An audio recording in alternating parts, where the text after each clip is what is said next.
कर रहा था। मोती, तेरी मोती फिर से टूट गई। अरे पापा, ये तो बस एक खिलौना है। बस एक खिलौना? हाँ, वैसे जैसे तो बस एक लड़की है।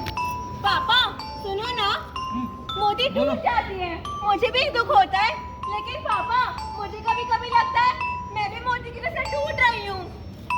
पापा सुनो ना, मैं भी कभी कभी टूट जाती हूँ जब मुझे समझ नहीं आता कि मेरे साथ क्या हो रहा है। जब सब कहते हैं लड़कियां इतनी अजीब क्यों होती है, जब मैं स्कूल में होती हूँ और मुझे दर्द होता है और मैं समझ भी नहीं पाती क्यों। बेटा, समय के साथ सब सही हो जाता है। पापा क्या सब सही हो जाता है? क्या आप मुझे सुन भी रहे हो? पापा मेरी बात सुनो, मुझे भी कभी कभी बहुत दर्द होता है। फिर से वही पुरानी बात है दोस्त, कब तक इन यादों में खोया रहेगा यार? जब तक मुझे जवाब नहीं मिलेगा।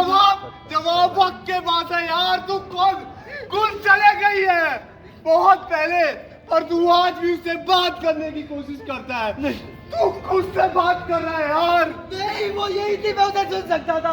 वो यही थी, वो यही थी, मैं उससे बात कर पा रहा था। मोती, मोती, मोती, कहाँ हो मोती?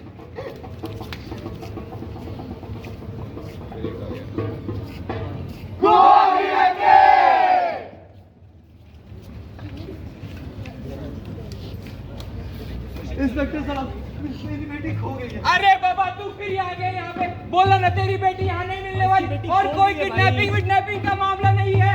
नहीं, वो पहले यही थी, फिर अचानक चली गई। अरे तू समझ क्यों नहीं रहा? तेरी बेटी एक बीमारी से मर गई है, समझ क्यों नहीं आता तुझे? ऐसा कुछ नहीं है, वो बस मेरे पास थी पहले। आप समझ क्यों नहीं रहे? मुझे देखिए, वो पहले मेरे पास थी, फिर अचानक चली गई। उसे ये मेडिकल वाली चीज है ना, अचानक से नहीं होती है। अब तू क्यों लेके आ गया साइंस की बातें इसमें? सर, एंडोमेट्रियोसिस सुना है? PMS, PMDD नहीं सुना क्या? सर, ये सारे पेनफुल कंडीशन है जो वुमेन की हेल्थ को प्रभावित करते हैं। ये एंडो क्या है? कोई नया मोबाइल का ब्रांड है क्या? नहीं सर, ये एक पेनफुल कंडीशन है जिससे वुमेन को अनबेरेबल दर्द होता है। मगर हम लोग क्या कहते हैं, ये एक नॉर्मल पीरियड पेन है जो कि आगे जाके सीरियस हो सकता है। PMS का दर्द नॉर्मल है, बट PMDD का दर्द तो इतना सीवियर होता है, और लड़कियों का दुख सुनने वाला तो कोई होता ही नहीं है। और तो और पता है 19% लड़कियों को ये होता है। बस करो, उसे कुछ नहीं हुआ, वो बस चली गई है। अभी मैं मेरे साथ चली, उसे ढूंढ के देना है।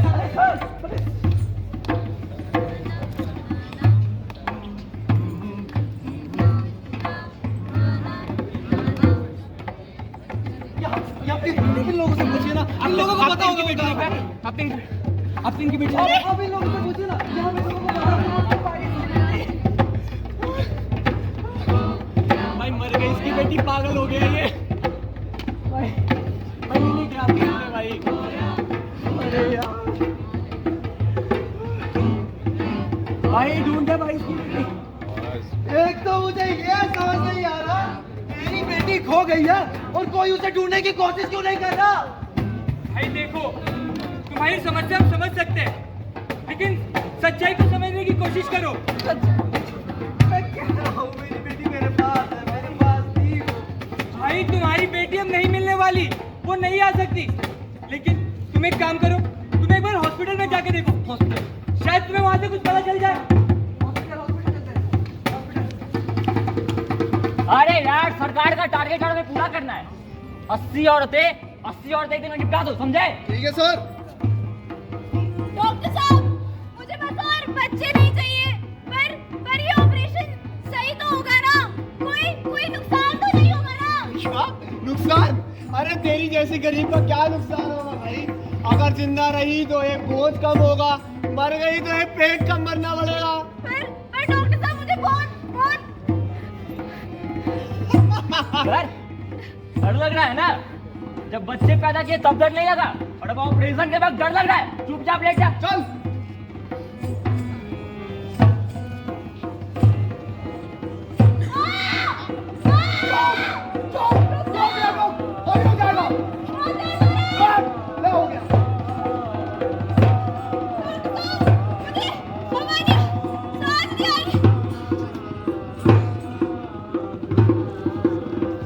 बस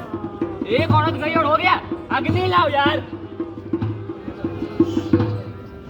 ये क्या किया तुमने? मेरी बेटी को क्यों नहीं बचा पाए? तुम्हारी बेटी की हालत पहले से खराब थी, मेडिकल सिस्टम भी तो एक हद तक ही साथ देगा ना। पूरे सिस्टम की वजह से मेरी बेटी गई। अगर उसका डायग्नोसिस टाइम पे हुआ होता, अगर किसी ने सुना होता कि उसका 10 दिन का पीरियड पे नहीं है, तो तुम जैसे लोग ही ना मेडिकल सिस्टम को दोष देते हैं, पर समाज भी तो जिम्मेदार है ना यार। जब लड़कियां अपने माँ बाप को नहीं बता पा रही, तभी तो ये सब होता है ना यार।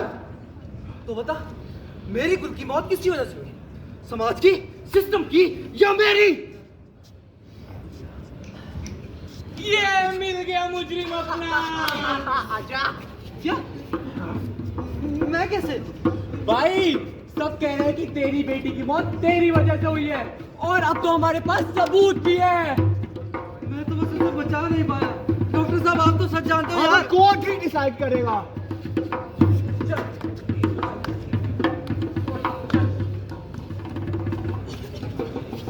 Mummy, mummy, mummy. हाँ बेटा, क्या हुआ तुम्हें? मैं वॉशरूम गई थी और मैंने देखा कि मेरी चीज में खून लगा हुआ है। अरे पर मैं तो कुछ बाहर का भी नहीं खाया और ना ही मुझे कुछ चोट लगी है। कहीं मैं मर तो नहीं जाऊंगी ना? नहीं, ऐसा कुछ नहीं होगा तुम्हें। तुम जाओ और जाके आराम करो। मुझे प्यास लगी है, मैं कहानी लेकर आ रही हूँ। मैं लेकर आती हूँ। इन दिनों तुम्हें अपना और दूसरों का ख्याल रखना होगा। और याद रखना, इन दिनों तुम्हें मंदिर और रसोड़े में भी नहीं जाना होगा। क्यों नहीं जा सकते हम?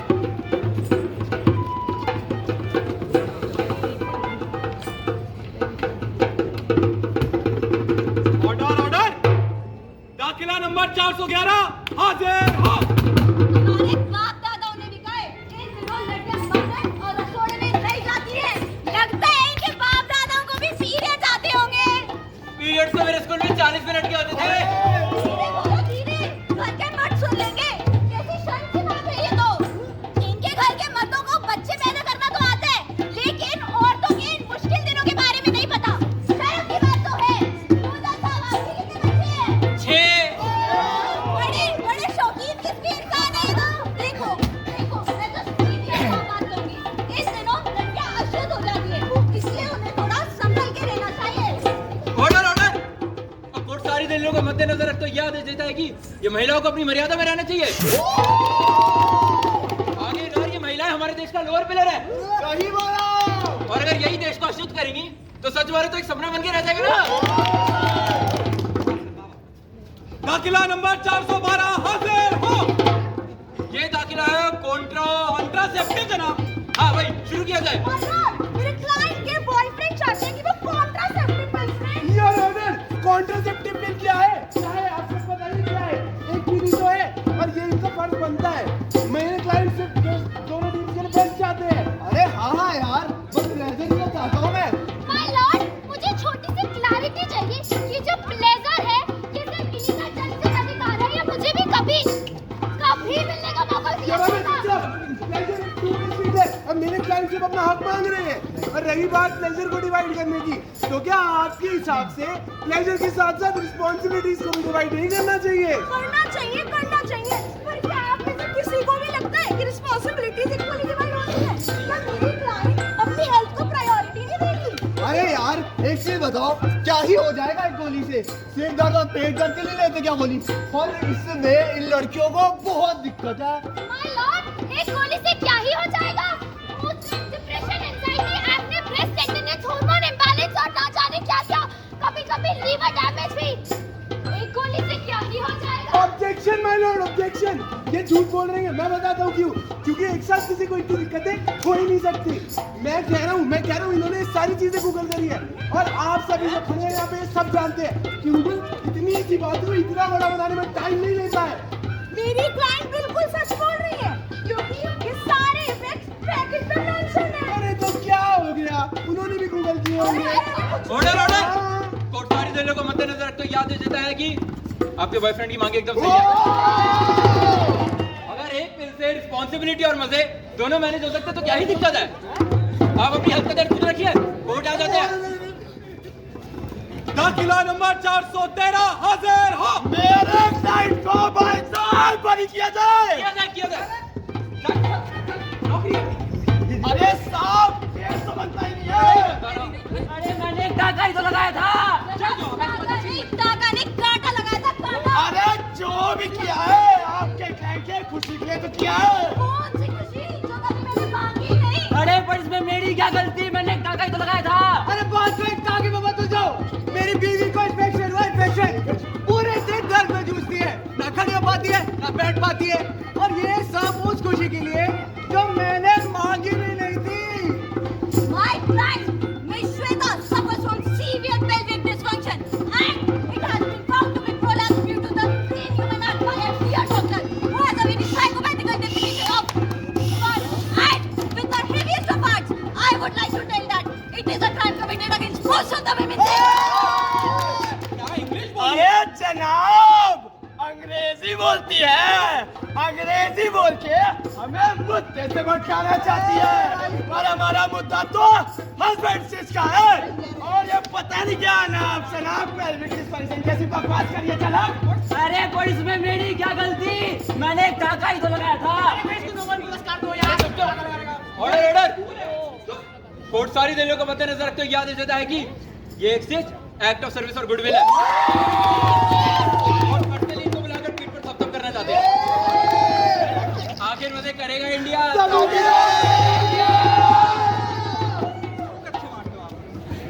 दाखिला नंबर 415 हाजिर हो। अरे यार अब कौन सा दाखिला खत्म नहीं हो गया? मेरे को लंच ब्रेक पे जाना है यार, मेरा पनीर बटर मसाला ठंडा हो रहा है। बस एक और। माय लॉर्ड, ये अपनी बेटी का गुनहगार है। हाँ सर, मेडिकल रिपोर्ट भी कहती है कि इसकी बेटी की मौत महिला रोग से हुई है। पर सर आपको पता है सबसे बड़ा रोग क्या है? इसकी लापरवाही। मतलब सिस्टम फेल हो गया, डॉक्टर फेल हो गया, और इधर तो बाप भी फेल हो गया। मैंने सब कुछ किया, हर एक चीज की उसके लिए, पर मुझे कभी किसी ने बताया ही नहीं कि लड़कियों की प्रॉब्लम्स भी सीरियस हो सकती है। अरे इसमें मेरी क्या गलती है? सब इसी की। अरे ये तो वही बात हो गई कि हॉस्पिटल में दवाई नहीं मिल रही तो पेशेंट की गलती। ये तो सही है। अरे तू उसका बाप था ना, तो थोड़ा ज्ञान दे देता उसको। कैसे दे देता? कैसे दे देता? मतलब इग्नोरेंस भी एक डिफेंस है। ये तो बेस्ट है। सुन लो सभी लोग, ये आदमी अपराधी है। इसने अपनी बेटी को समझाने की कोशिश नहीं की, और जैसे हर फिल्मी विलन के साथ होता है, इसको भी देनी पड़ेगी सजा मौत।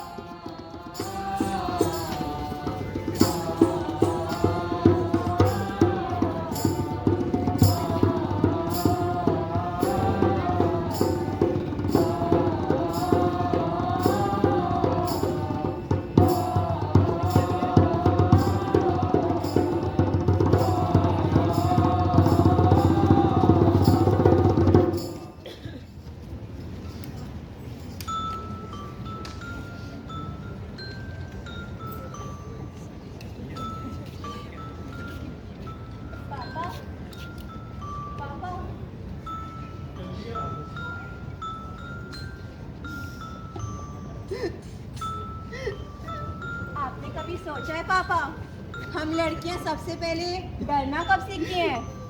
जब हमें सबसे पहले चुप रहने को कहा जाता है, जब हमें सिखाया जाता है कि हमारी खुशी से ज्यादा उनकी इज्जत जरूरी है। आपने कभी देखा है पापा, माँ के चेहरे पे जो दुख है, जो वो कभी किसी को बोल ही नहीं पाई। मुझे माफ कर दे, मुझे माफ कर दे। आज तो आपने सुन लिया ना पापा, बस यही तो चाहिए था। मैं हर जगह तुझे ढूंढता रहा, और पूरी दुनिया से लड़ता रहा, पर सच तो ये था ना कि मैं तुझसे कभी बात ही नहीं करता था। लड़कियों की तकलीफ सुनने की आदत नहीं होती ना पापा। मुझे डर था कि मैं कहीं कुछ गलत ना कर दूं, पर मैंने जो खोया वो लौट के कभी वापस नहीं आ सकता। पर मैं तो छोटी नहीं थी ना पापा, बस आप कभी समझ नहीं पाए। बच्चा गोले से नहीं रहता मेरे पास, बच्चा गुल प्लीज। मैं हमेशा से यही थी पापा, बस आप कभी सुन नहीं पाए।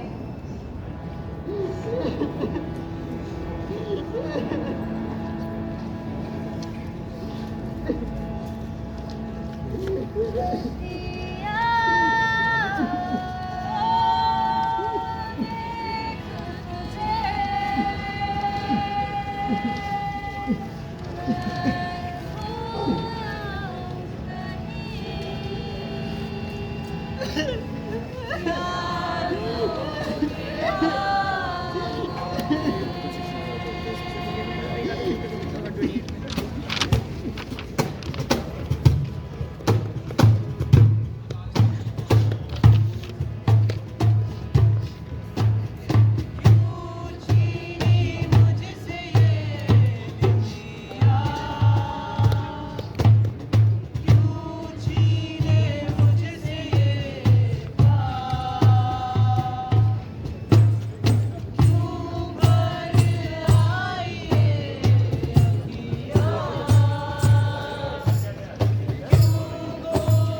थी जेपी 128 की नाट्य संस्था अभिव्यक्ति की पेशकश।